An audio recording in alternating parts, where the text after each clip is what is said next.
Hi, it's Deborah Atkinson, host of the Flipping 50 TV show and the Flipping 50 podcast. And I'm literally here surrounded by piles of things to do, so including laundry and work. But I came across a list of frequently asked questions and I'm catching up. So I wanted to read this one from Michelle about always finding challenged by the very simple problem of how to keep track of timing my intervals.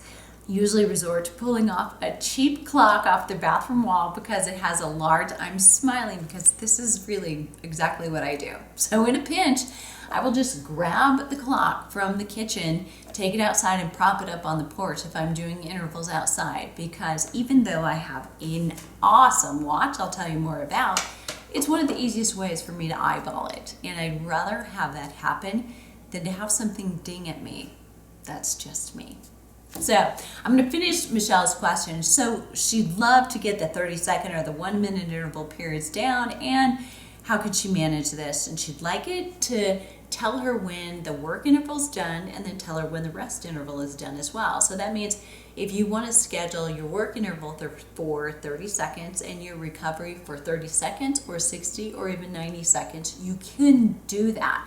So the one I'm going to recommend is a really easy to use one, and it's called the Seconds Pro Timer app. You can find it in iTunes, and I think right now it's $4.99. So one-time fee, you'll just download it, put it right on your phone or your iPad, whatever Apple tool you want to use, and that's an option. So for those of you that don't have Apple toys to use, that's more advanced. So with that tool, you can do lots of different things. You could take the exercises that you want and say squats and have a list there and say squats for 30 seconds and then recover for a minute, 30 seconds, or whatever you want that interval to be.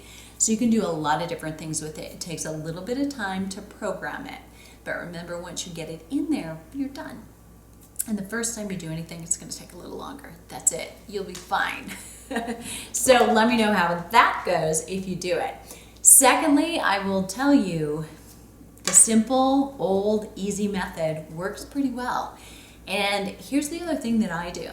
You know, every once in a while, I will realize I'm in the middle of a live Facebook workout with you, and I haven't remembered to pull my clock down or put it in sight so that I can look at it easily, even though I have a watch on. And this is my favorite toy. It's my Garmin 920.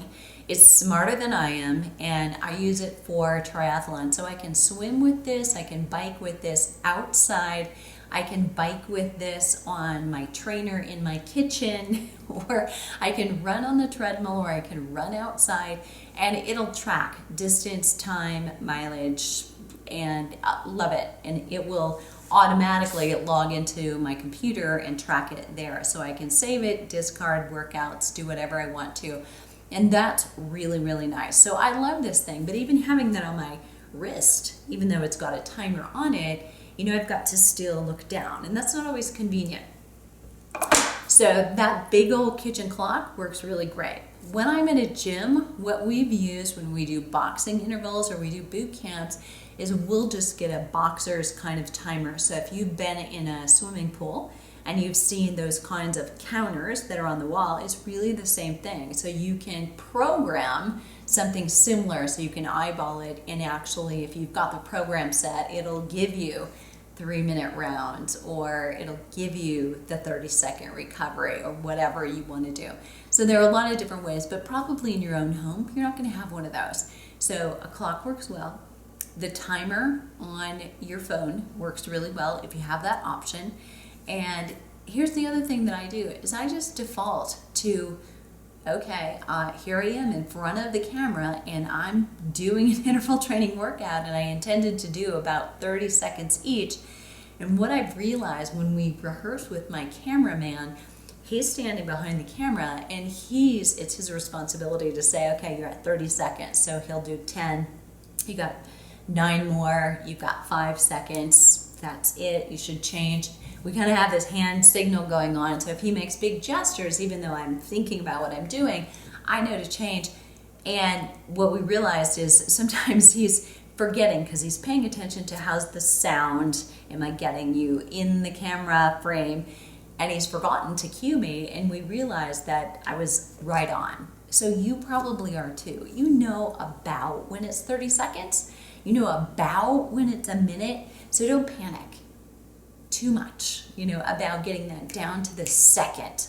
Yeah, you absolutely do want to sprint, but if you're going full out, let your body tell you. Maybe you'll be at fatigue in 20 seconds and not in 30.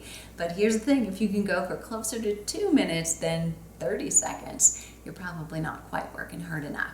So Michelle, I hope that was helpful about the timers and what you can use, and gave you at home, if you have a question about it, a lot of solutions that you can use too.